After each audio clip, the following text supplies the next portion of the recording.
नमस्कार, आप देख रहे हैं सुदर्शन न्यूज और मैं हूं आपके साथ मोनिका ग्रोवर। टूल किट का आईएसआई कनेक्शन, जी हां, एक टूल किट जो 3 फरवरी को अपलोड होती है। हालांकि ये अपलोडिंग गलती से होती है, जिसके बाद बवाल मच जाता है। ट्विटर पर ट्रेंड होना शुरू हो जाता है ग्रेटा थनबर्ग एक्सपोज्ड, क्योंकि एक बड़ा खुलासा होता है कि किस तरीके से किसान आंदोलन के नाम पर विदेशी ताकतें, अंतरराष्ट्रीय ताकतें, आईएसआई, खालिस्तानी संगठन देश का माहौल खराब करने की कोशिश में लगे हुए हैं, देश की तरफ अपनी गंदी निगाह रख रहे हैं और देश में हिंसा फैलाने की, दंगे कराने की जुगत में लड़े हुए हैं। 26 जनवरी को जो कुछ भी हुआ, इस टूल किट ने उन तमाम चीजों का, उन तमाम दंगों का खुलासा कर दिया कि ये सब एक सोची समझी साजिश थी, एक सोची समझी रणनीति थी।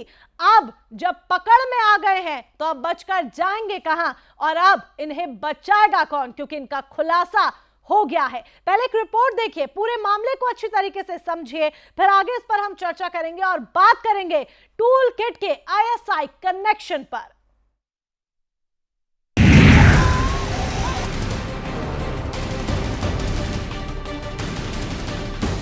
किसान आंदोलन के नाम पर देश को बदनाम करने की, देश में हिंसा फैलाने की कैसी कैसी साजिशें रची गई, अब उनसे पर्दा उठने लगा है।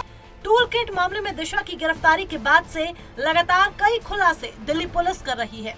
अब दिशा रवि और ग्रेटा थनबर्ग की 3 फरवरी की व्हाट्सएप चैट सामने आई है। चैट से खुलासा होता है कि ग्रेटा ने जब टूल किट गलती से ट्वीट कर दी तो दिशा डर गई। देखिए दोनों के बीच क्या क्या बातचीत हुई। ग्रेटा: बहुत अच्छा होता कि ये अभी तैयार होती, मुझे इसके चलते बहुत सारी धमकियां मिलती, इसने तो बहुत बड़ा बखेड़ा कर दिया। दिशा: शिट, मैं ये तुम्हें भेज रही हूँ। ओके, क्या ये हो सकता है कि ये टूल किट तुम शेयर ना करो? हम लोगों के खिलाफ वास्तव में अनलॉफुल एक्टिविटीज प्रिवेंशन एक्ट यानी कि यूपीए के तहत केस होगा। क्या तुम ठीक हो?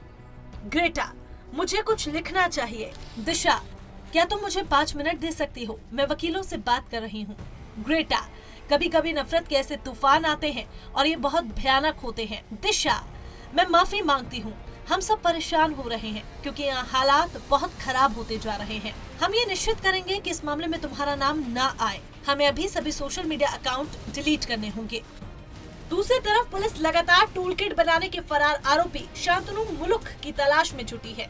आइए आपको बताते हैं कि शांतनु मुलुक कौन है। शांतनु महाराष्ट्र के बिड का रहने वाला है। शांतनु मुलुक परिवार का सबसे बड़ा लड़का है, प्रोफेशन से इंजीनियर है। अमेरिका से एमएससी की डिग्री शांतनु ने ली है। न सिर्फ शांतनु बल्कि पुलिस निकिता जैकब की भी गिरफ्तारी कर रही है। देश के खिलाफ इतनी बड़ी साजिश का लिंक आईएसआई से भी जुड़ रहा है। पुलिस ने बताया कि इस टूल किट में पीटर फ्राइडरिच नाम के शख्स का भी जिक्र है। पुलिस का दावा है कि शख्स का आईएसआई के साथ भी संबंध है। ऐसे में बिल्कुल साफ है कि दुनिया भर में आतंक और हिंसा को फैलाने वाली आईएसआई का कनेक्शन कहीं न कहीं लाल कोट हिंसा से भी है। Bureau report, Sudarshan news.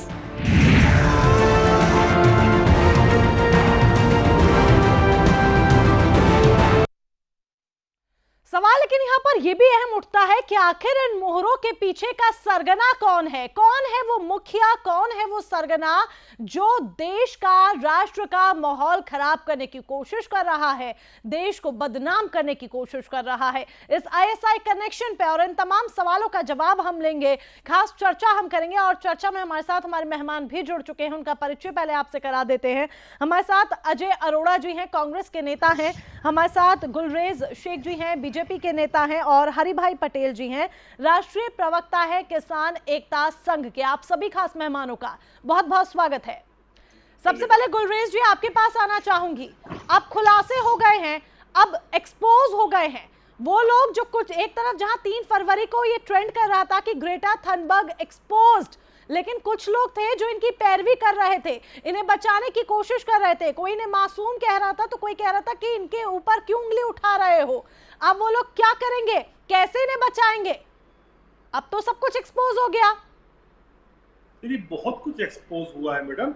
और आप देखिए कि 11 जनवरी को जो pro Khalistani poetic justice foundation है, इसने एक जूम कॉन्फ्रेंस की थी। वो जूम कॉन्फ्रेंस में कौन कौन था? यही निकिता जैकब थी, यही दिशा रवि थी और उसमें कौन प्रेजेंट था? उसमें मोहन धालीवाल प्रेजेंट था। आप मोहन धालीवाल की वॉल पर जाएंगे तो आप देखेंगे कि वो बार बार खालिस्तानी जो आंदोलन है उसको उठाने की बात करता है, खालिस्तान की डिमांड करता है। वो खुल्ला खुल्ला आतंकवादी है जो कनाडा में बैठकर भारत के खिलाफ एक तरह से जंग कर रहा है। और इन लोगों का जो टूल किट के माध्यम से भी क्या कनेक्शन था, आप ये सोचिए ना, आप समझिए कि क्या चाहते थे।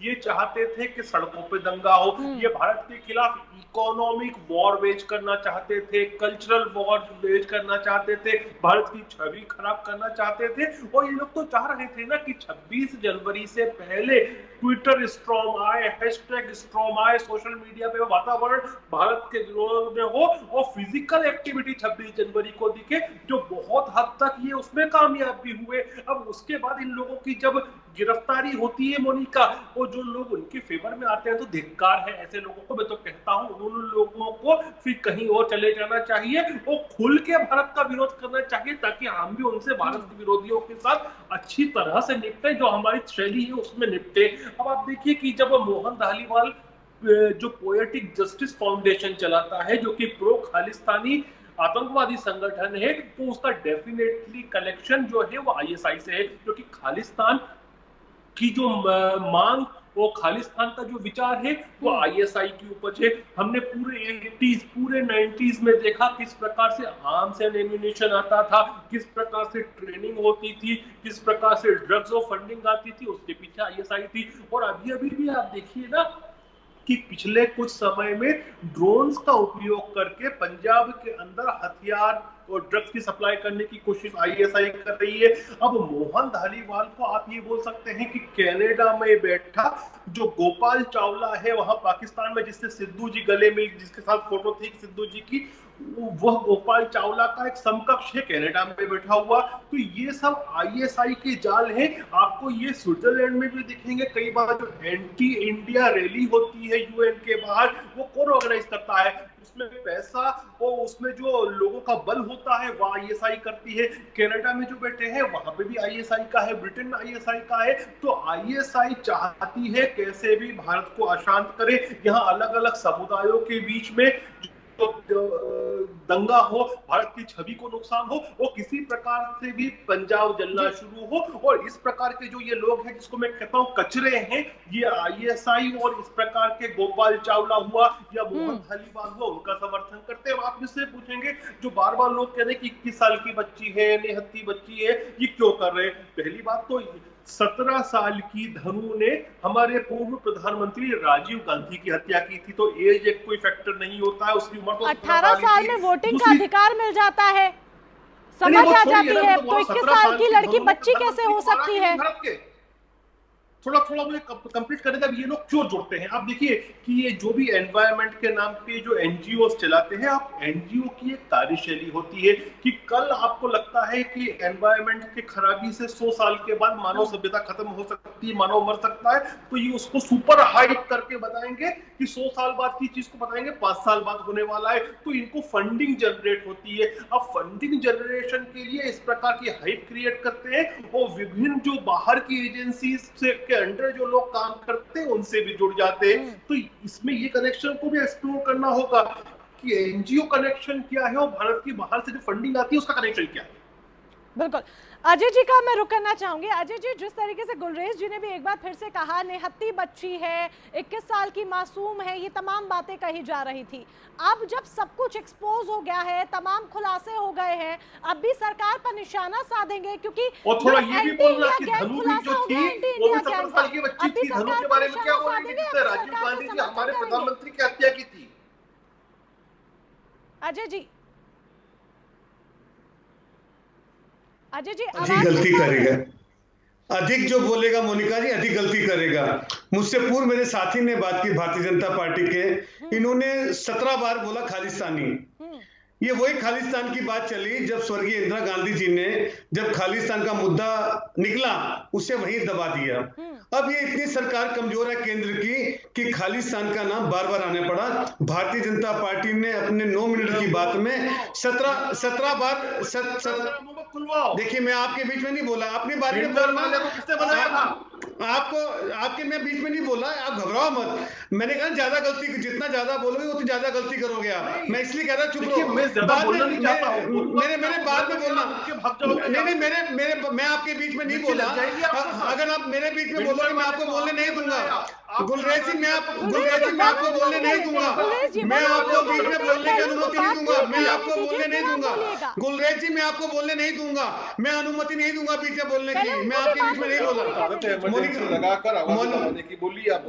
मोनिका जी, इनकी आवाज तो वैसी दबी है गुलरेज जी की। तो जहां तक आपने बात की, हम देश के साथ हैं, किसानों के साथ हैं, और आपने जो देश विरोधी जो भी ताकतें हैं उनकी हम खिलाफत करते हैं। जहां तक अभी साथी ने खनबाग के खिलाफ है, मियां खलीफा के खिलाफ है, सरकार के साथ है।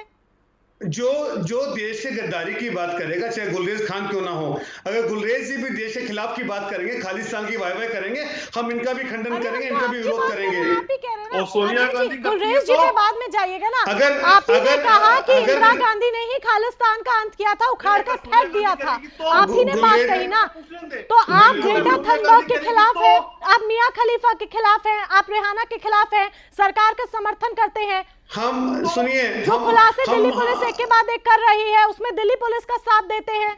मैं तो ये पूछ रही हूँ, हाँ या ना? मोनिका जी, मेरी बारी शुरू होती है जी। हम पीटर मैट्री के खिलाफ हैं, जिन्होंने राष्ट्रपिता महात्मा गांधी की प्रतिमा तोड़ी। आप ग्रेटा थनबर्ग के खिलाफ नहीं है, आप ग्रेटा थनबर्ग के खिलाफ नहीं है। हम नथुराम गोडसे के खिलाफ हैं, हम नथुराम गोडसे के आप ग्रेटा थनबर्ग के खिलाफ नहीं है। मेरे सवाल का जवाब दीजिए, क्या आप ग्रेटा थनबर्ग के खिलाफ नहीं है? अगर 1000 ग्रेटा होंगी और देश के तोड़ने का प्रयास करेंगी और खालिस्तान की बात करेंगी, चाहे गुलरेज खान क्यों ना हो, हम उनकी निंदा नहीं, अति निंदा करेंगे। जो अरे निंदा कर रहे हैं तो मैं वही तो पूछ रही हूँ ना। आप ग्रेटा थनबर्ग के खिलाफ ना, आप एक बार हाँ बोल दीजिए कि आप इसमें सरकार को नहीं घेर रहे। आप ग्रेटा थनबर्ग के खिलाफ है, मियां खलीफा, रेहाना, दिशा रवीन सबके खिलाफ है। अरे आपने तो एक ग्रेटा बोली, मैं तो 1000 ग्रेटा की बात कर रहा हूँ। देखो कितने घबराए हुए हैं।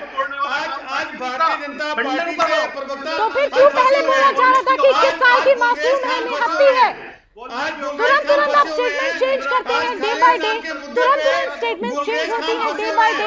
जब भी बीच में बोल रहे हैं गुलरेज खान, जब भी बीच में बोल रहे हैं, ये पहली बार ऐसा हुआ है जब डिबेट में बीच में बोल रहे हैं।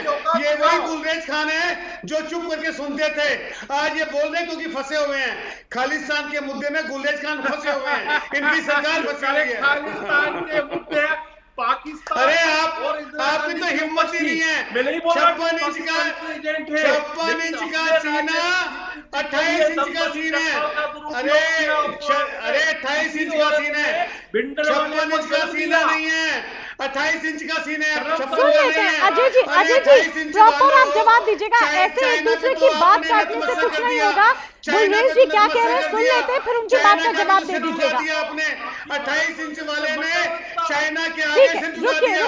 देखिए आप दोनों की बहस इस तरीके से, हरि भाई पटेल जी आ रही हूँ, मैं आप ही के पास आ रही हूँ, आप दोनों की बहस इस तरीके से चलती ही रहेगी।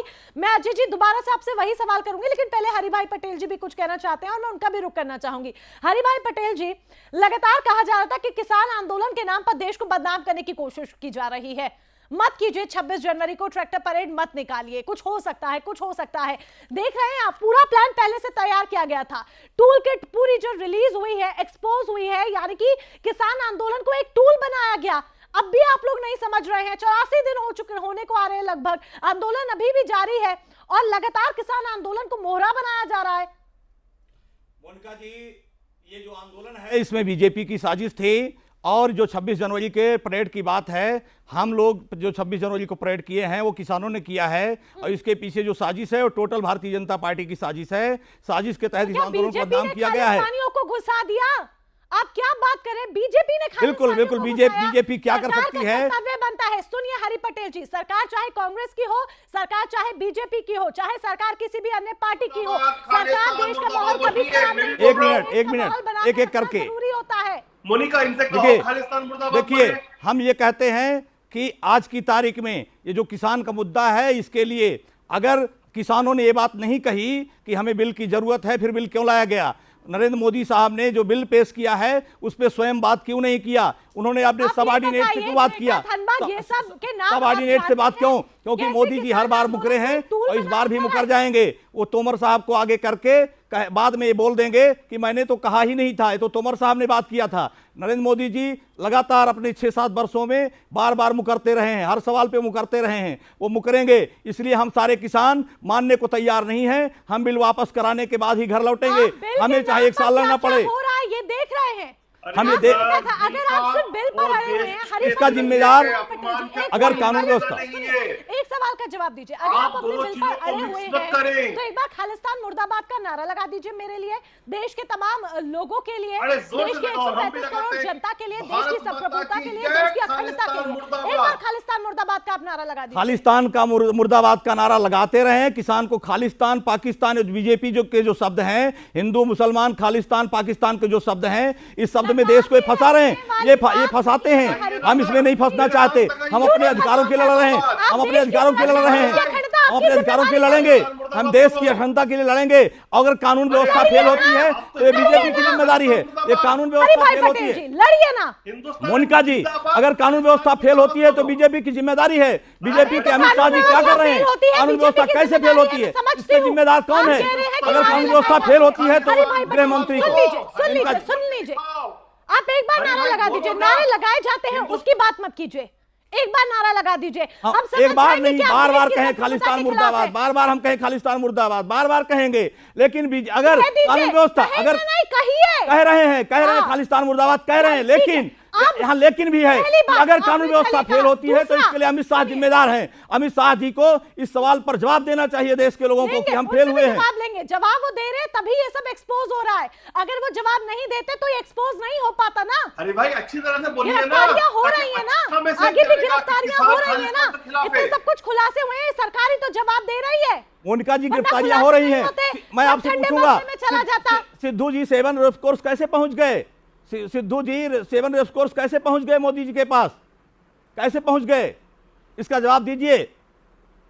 देश का जवाब चाहता है, देश की जनता जवाब चाहती है। किसान आंदोलन को बदनाम करने की साजिश मत करें। भारतीय जनता पार्टी के लोग, आप ये बताइए, एक भी किसान नेता की तरफ से, हरि भाई पटेल जी, एक भी किसान नेता की तरफ से ग्रेटा थनबर्ग के खिलाफ, मियां खलीफा के खिलाफ, रेहाना के खिलाफ कोई ट्वीट किया गया?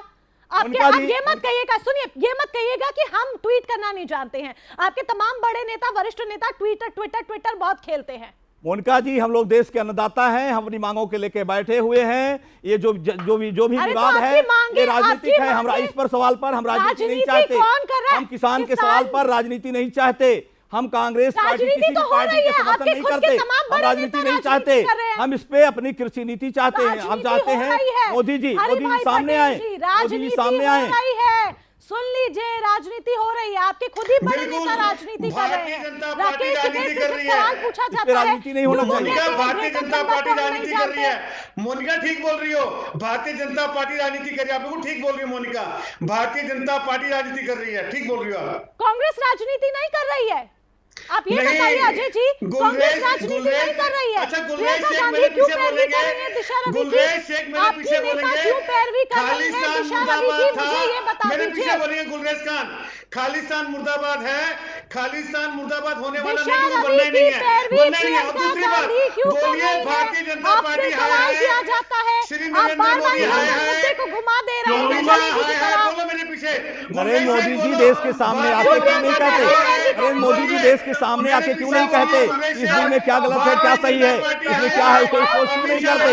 एक एक करके, पहली बात एक एक करके बात करते हैं, क्योंकि आप तीनों इकट्ठे बोलेंगे तो बात समझ में नहीं आएगी। एक एक करके बोलिए, क्योंकि तीनों को एक दूसरे की बात नहीं समझ आएगी ऐसे। पप्पू का जीजा मुर्दाबाद, पप्पू की मां मुर्दाबाद। गुलरेज जी, अपशब्द नहीं, ऐसे अपशब्द अपशब्दों का इस्तेमाल नहीं करना चाहिए। उनका जी भारतीय जनता पार्टी की संस्कृति है, उनके नेताओं की संस्कृति है, वो किसी को सम्मान से नहीं नाम पुकार सकते। बीजेपी की संस्कृति है, बीजेपी की संस्कृति है। रुक जाइए, एक एक करके पहली बार सही फंसे हैं, आज सही फंसे हैं। गुलरेज शेख सही फंसे हैं, वन ऑन वन ले लेते हैं, आप इकट्ठे तीनों बोलेंगे, बात नहीं समझ आएगी। गुलरेज शेख में वो शब्द नहीं है, कभी बात समझ नहीं आती। आज गुलरेज शेख फंस गए। बताओ ना, खालिस्तान मुर्दाबाद 100 बार। अजय जी, खालिस्तान मुर्दाबाद था। अजय जी मुझे सवाल का जवाब दीजिए, प्रियंका गांधी दिशा रवि की पैरवी क्यों कर रही हैं? मोदी जी जिंदाबाद है, था, रहेगा। हाँ जी, मोनिका सवाल जी। अजय जी, दिशा रवि की पैरवी क्यों हो रही है, मुझे ये बात बता दीजिए। देखो मोनिका, जब दिशा रवि के आपने प्रश्न किया, सुनने की पेशेंस रखो मोनिका। आपने प्रश्न किया, मुझे उत्तर दे दो। आप मुझे मेरे सवाल का जवाब नहीं दे रहे हैं, आप बार-बार कहीं और सवाल बार-बार कर रहे हैं ना। आप सवाल एक बार पूछो, मैं उत्तर दूंगा एक ही बारी में। आपने एक बार सवाल किया, मैं एक बार उत्तर दूंगा मोनिका जी। आपने दिशा रवि की जो बात की, मैं उम्मीद करती हूँ उत्तर दीजिए पूरा, और कोई बीच में नहीं बोलेगा, क्योंकि इनका उत्तर सुनते हैं फिर मैं ब्रेक लूंगी, फिर लौटकर आगे की चर्चा को बढ़ाएंगे। जी मोनिका जी, दिशा रवि की आपने बात की और आपने प्रियंका गांधी की बात की, उनके समर्थन में उतरे। कांग्रेस के नेता समर्थन में उतरे तो ये कहा गया किसान आंदोलन में हर एक को जाने का अधिकार है, और जब तक इन्वेस्टिगेशन पूरा नहीं होता किसी चीज का भी, वो कुछ भी कहना आप आरोपी नहीं ठहरा सकते।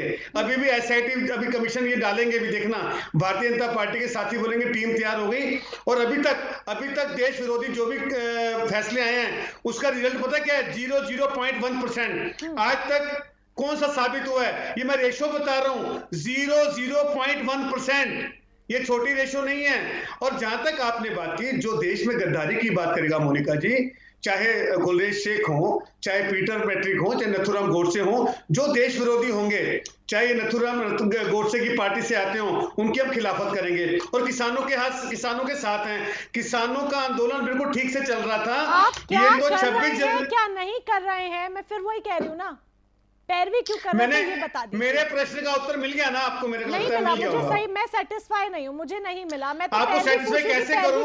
मैं ये बताओ मोनिका जी, आप मेरे मुंह में कौन से शब्द डालना चाहती है? मोनिका जी, आप कौन से शब्द डालना चाहती है मेरे मुंह में? बताएं आप कौन से शब्द। नहीं, अपने शब्द मेरे मुंह में डाल के क्यों सुनना चाहती है? आप मेरे सुनिए ना, मैं डिबेट कर रहा हूं एज ए कांग्रेस, आप मेरी सुनिए। एक छोटे से ब्रेक ले यहाँ पर रुक रहे हैं, जल्द लौटेंगे और आप तीनों से इसी तरीके से हमारी ये चर्चा जारी रहेगी। जुड़े रहें सुदर्शन न्यूज के साथ। एक छोटा सा ब्रेक।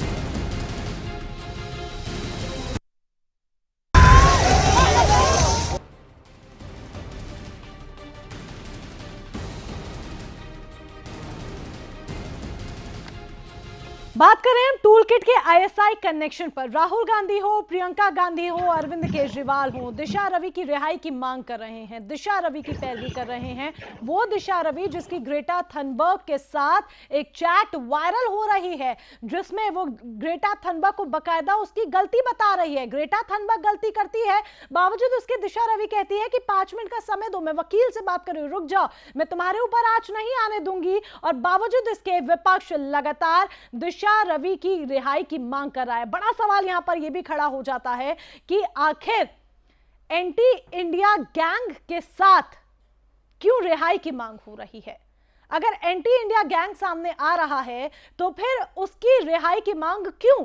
क्या एंटी सरकार को घेरना, सरकार पर निशाना साधना इतना जरूरी, इतना अहम हो गया है कि इसके लिए आप एंटी इंडिया गैंग का साथ देंगे? एक बड़ा सवाल। इसका जवाब अजय जी से हमने लेने की कोशिश की थी, हालांकि बात को उन्होंने घुमा फिरा दिया। उनका कहना है कि मैं बात तो सही कह रहा हूं, इसीलिए वापस से उनके पास इसी सवाल के साथ लौटूंगी। लेकिन उससे पहले गुलरेज जी की रुख करना चाहूंगी, क्योंकि गुलरेज जी बहुत देर से कुछ कहना भी चाह रहे हैं, सही से कह नहीं पाए हैं। वो पहले बात कह देंगे तो अजय जी आपको मौका मिल जाएगा अच्छी तरीके से उनको काउंटर करने का। तो पहले गुलरेज जी आपके पास ISI कनेक्शन सामने आ रहा है, खालिस्तानी कनेक्शन सामने आ रहा है, ये तमाम नाम जो सामने आए हैं ये तो देखिए मोहरे हैं। सरगना कौन है, क्या कहेंगे?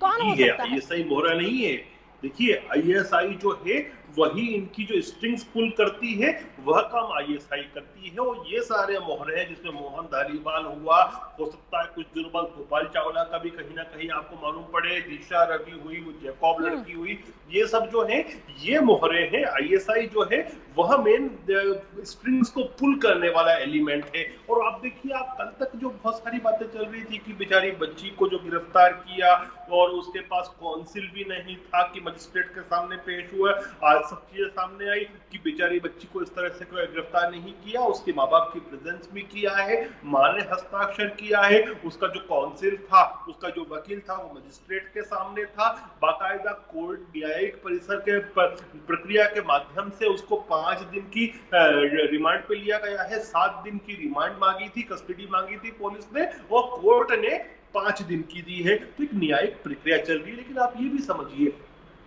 कि वह जो टूल किट बना था वह गूगल डॉक्यूमेंट के थ्रू बना था। गूगल ने भारत सरकार को इस चीज में सहयोग करने का कहा है। अब इसमें जितनी भी इम्प्रिंट्स होती हैं, फॉरेंसिक इम्प्रिंट्स, वह सब मिल जाएंगी। किसका आईपी एड्रेस यूज हुआ, जो माना जा रहा है कि आईपी एड्रेस जो यूज हुआ था वो दिशा रवि का था। तो यह तो तथ्य होते हैं। मुझे नहीं लगता कि ये तथ्य कहीं भी छुप रहे हैं। आप देखिए, जूम मीटिंग जो थी उसमें मोहन धालीवाल कनाडा से बैठा था, उसमें दिशा रवि भी थी, उसमें वो जैकॉब लड़की भी थी। आप ये बताइए कि किसी भी निहत्थी के साल की स्टूडेंट बच्ची को मोहन धालीवाल जैसे आतंकवादी के साथ जूम कॉन्फ्रेंस करने से क्या मतलब है? तो बहुत सारे रिकॉर्ड है। फिर उसका जो फोन था उसकी उन्होंने हिस्ट्री क्यों डिलीट की? तो ये सब चीजें जो है अजय अरोड़ा जैसे लोगों को सोचना चाहिए कि आप किसके साथ खड़े हो। आपको मोदी जी को बुरा बोलना है, आप बोलिए, खूब विरोध कीजिए, आपका लोकतांत्रिक अधिकार है। आपको भारतीय जनता पार्टी को गाली देनी है वह भी दीजिए, हमको कोई आपत्ति नहीं है, लेकिन कम से कम भारत का सपोर्ट कीजिए। और आपने देखा होगा मोनिका, कितनी तरीके से अभी हमारे बीच में जो हरि भाई बैठे हैं उन्होंने भी खालिस्तान मुर्दाबाद वाले एंगल को डॉज कर दिया जब हमने कहा। तो जो कांग्रेस के प्रवक्ता महोदय बैठे उन्होंने तो मोदी जी के विषय पे लाके बात को पूरी पलट दी ताकि पूरी दिशा ही खत्म हो जाए। ये लोग क्यों खालिस्तान को खाना? आपकी बात पूरी हुई। अजय जी का रुख कर लेते हैं, बहुत कुछ वो भी कहना चाहते हैं क्योंकि इकट्ठे बोलेंगे तो समझ में नहीं आएगा। फिर से कह रही हूँ, एक एक करके बोलिएगा। अजय जी अब जवाब दीजिए, प्रश्न कीजिए। दिशा मोनिका जी आप प्रश्न कीजिए, मैं वही उत्तर देता है। हूं।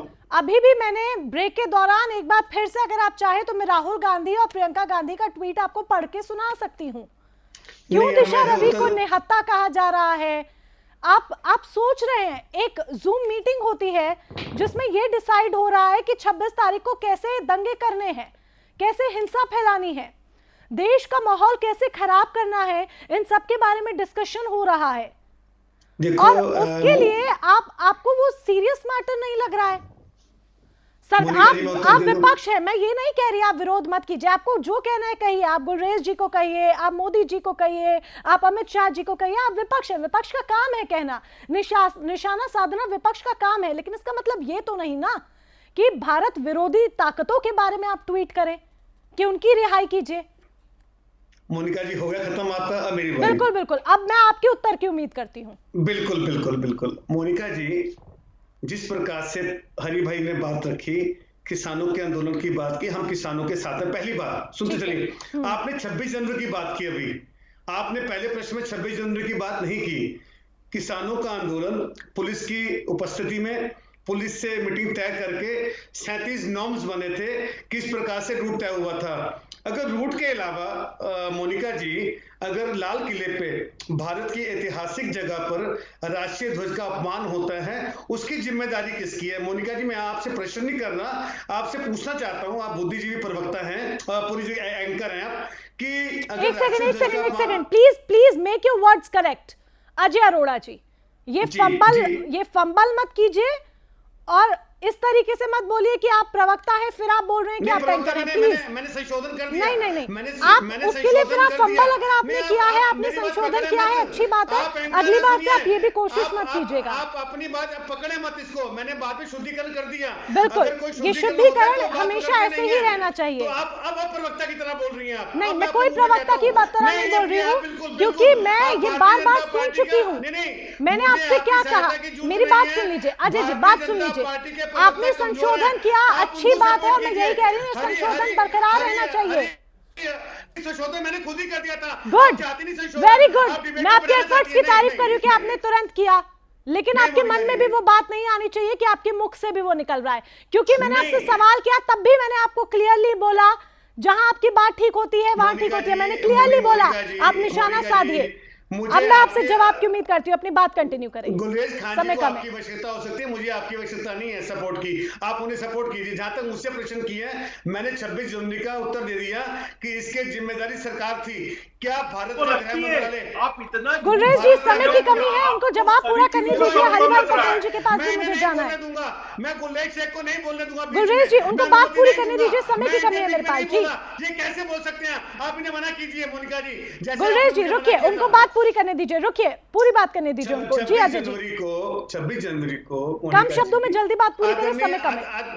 परम आदरणीय मोनिका जी, जो राष्ट्रीय ध्वज का अपमान हुआ 26 जनवरी को लाल किले पे, उसकी जिम्मेदारी किसकी थी? मैं आपसे, मुझे इसका उत्तर नहीं मिला, मैं आपसे प्रश्न नहीं कर रहा, मैं समझना चाहता हूं, आप इतनी बड़ी वरिष्ठ पत्रकार हैं, एंकर हैं, कि इसकी जिम्मेदारी किसकी थी 26 जनवरी की? सब जानते हैं मैं समझ किसकी नहीं रहा, जिम्मेदारी जब भी थी, मैं आगे चलूंगा, सब मेरा- जानते हैं मेरा किसकी जिम्मेदारी थी, सब जानते हैं किसकी जिम्मेदारी थी, उसी बताओ, कनेक्शन की हम बात कर रहे हैं। जिम्मेदारी सरकार की थी, सब जानते हैं, सब जानते हैं। केंद्र सरकार की थी, हाँ या ना? बिल्कुल, केंद्र की सरकार थी, दिल्ली मोनिका जी, पुलिस की बिल्कुल। जिम्मेदारी थी, अब- सब जानते हैं। आप अपनी अब बात दिल्ली आगे पुलिस- पूरी कीजिए, वो मैं भी दिल्ली जानती पुलिस हूँ, किसके सरकार अंडर की में आती जिम्मेदारी है, दिल्ली पुलिस की जिम्मेदारी है। दिल्ली पुलिस किसके अंडर में आती है? केंद्र सरकार के अंडर में आती है। दिल्ली पुलिस मोनिका जी केंद्र सरकार के अधीन है, ना कि दिल्ली सरकार चलिए के वो अधीन ठीक है, मैं आपको कह तो रही हूँ दिल्ली पुलिस की जिम्मेदारी थी, केंद्र सरकार की जिम्मेदारी थी। मैं आपको बार बार कह रही हूँ, मुझे कार्यक्रम को विराम देना है, कम शब्दों में जवाब। बिल्कुल, इंटेलिजेंस कहाँ थी? रिहाई की बात हमारी- क्यों? नहीं, इंटेलिजेंस कहाँ थी हमारी मोनिका? खुफिया तंत्र कहाँ था हमारा, बताएं आप। अगर रिहाई की बात क्यों, रिहाई की बात क्यों? आप बात इतनी लंबी करें, मेरे पास समय की कमी है, मुझे बीच में कट करना पड़ जाएगा, मुझे बीच में कट करना पड़ जाएगा, मेरे पास समय कम है। मैं कह रही हूँ आप क्यों रिहाई के लिए ट्वीट कर रहे हैं? आप इतना लंबा चौड़ा मुझे आंसर दे रहे हैं, मैं आपसे सीधा सवाल कर रही हूँ, रिहाई के लिए ट्वीट क्यों कर रहे हैं? उसकी नीड नहीं थी, उसकी नीड नहीं थी, रिहाई के ट्वीट की नीड नहीं थी, समझिए। आपको जो बोलना है, जितना बोलना है आप बोलिए, मैं आपके साथ हूँ, आप बोलिए, निशाना साधिए, लेकिन रिहाई की ट्वीट की जरूरत नहीं थी। समय कम है, हरिभाई पटेल जी, लौटूंगी अजय जी, समय कम है, एक बार मुझे हरिभाई पटेल जी का भी रुख करना है। हरिभाई पटेल जी, अब 18 तारीख को रेल रोको अभियान आप चलाएंगे, 26 तारीख को जो हुआ, अगर आप कह रहे हैं कि आपके आंदोलन को बदनाम दूसरी ताकतें कर रहे हैं, आपका आंदोलन पवित्र है, ठीक है, 26 तारीख को जो हुआ वो हमारे सामने, अब आप इतना बड़ा अभियान फिर से चलाएंगे, 18 तारीख को रेल रोको, फिर से अगर कुछ हो जाता है, फिर से आपका आंदोलन बदनाम होगा, कौन जिम्मेवारी लेगा? आप बताइए। मोनिका जी, हम लोग पहले ये सूचित कर चुके थे कि दिल्ली के सीमा के अंदर घुसने से पहले जो बैरिकेटिंग लगाई गई थी उसके अंदर 400 लोग तैयारी के साथ बैठे थे, वो टोटल भारतीय जनता पार्टी के प्रशिक्षित लोग थे। मैं मोदी जी से, अमित शाह जी से सवाल करना चाहता हूं कि इतनी अच्छी सुरक्षा व्यवस्था आपकी कैसे फेल हो गई कि आदमी लाल किला पर जाकर के और दूसरा झंडा फहरा दिया? इस प्रकार के कृत्य का हम निंदा करते हैं। दूसरी मोनिका जी, मैं कहना चाहता हूं, कांग्रेस और बीजेपी के दोनों प्रवक्ता बोल रहे हैं, हम इसमें राजनीति की हम समर्थन नहीं करते, ना कांग्रेस और ना बीजेपी की, लेकिन हम इतना जरूर कहना चाहते हैं कि भारतीय जनता पार्टी के लोग जिन पुलवामा के शहीदों के साथ में शहीद के नाम पर पूरे लोकसभा में प्रचार करके मुस्कुराते हुए चुनाव में प्रचार कर रहे थे, उनको आज तक शहीद का दर्जा नहीं दिया और पेंशन उनकी खत्म कर दिया, पुरानी पेंशन की। अटल बिहारी वाजपेयी जी ने वही किया था, मोदी जी भी उसी रूट पर चल रहे हैं। ये भारतीय जनता पार्टी के लोग जो आरएसएस इनके पीछे है, ये कभी राष्ट्रवादी मोनिका जी नहीं हो सकते हैं और हमारे आंदोलन को बदनाम करने के लिए इनकी पूरी तैयारी बार बार चलती है। जो आप विषय दिखा रही हैं, हम इस विषय पर नहीं भटकना चाहते, हम सिर्फ विषय पर रहना चाहते हैं कि नरेंद्र मोदी जी इसके जिम्मेदार हैं, भाजपा इसकी जिम्मेदार है। आखिर बगैर किसानों से पूछे हुए आपने ऐसे काले कानून क्यों ले आए? क्योंकि हमारी धरती गिर जाए, हम फसल ना बो सके, हम कीटनाशक इनके मुकद्दे खरीदे, हम क्या धान बोना है, क्या गेहूं बोना है, क्या गन्ना बोना है, ये सब मैं जानता हूं। मेरी बात रखने दीजिए मोनिका जी, एक बात मैं रिक्वेस्ट करना चाहूंगा कि हमें खेत में क्या करना है, हमारे इस अधिकार को नहीं छीन सकते। शहीद आजम सरदार भगत सिंह, सरदार वल्लभ भाई पटेल, सारे लोगों ने आज इनके लोगों को जिस समय 4 फरवरी 1948 को सरदार वल्लभ भाई पटेल ने इसीलिए बैन लगाया था आरएसएस पर, और इन्होंने एफिडेविट दिया था कि हम तिरंगा झंडा फहराएंगे अपने संघ मुख्यालय पर। इनको आप राष्ट्रवादी नहीं कह सकते। अभी भी आरएसएस और बीजेपी उनका जी एक मिनट समझ गई, मैं आपकी बात समझ गई। वो कभी भी राष्ट्रवादी नहीं हो सकते बीजेपी को लोग। अगर 18 तारीख को कुछ होता है तो हम जिम्मेदार नहीं है, मोदी जी जिम्मेदार है। मैं तो कहता हूं 18 तारीख अभी परसों होने वाली है, मोदी जी आज रात में घोषणा कर दे कि मैं वापस लेता हूं, हम लोग बॉर्डर छोड़ के चले जाएंगे, हम क्यों बैठे रहेंगे? जिम्मेदार उसके हैं। ठीक है, चलिए ठीक है। आप तीनों खास मेहमान हमारे साथ जुड़े, समय की कमी हमारे पास है, हालांकि बहुत कुछ कहना था लेकिन समय की कमी है। आप तीनों ने अपना कीमती समय दिया, उसके लिए बहुत बहुत धन्यवाद आपका।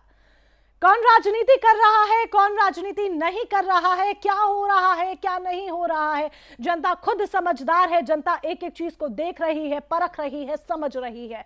18 तारीख को रेल रोको अभियान है, कोई गारंटी नहीं है 26 तारीख को जो हुआ वो दोबारा हो सकता है या नहीं हो सकता है।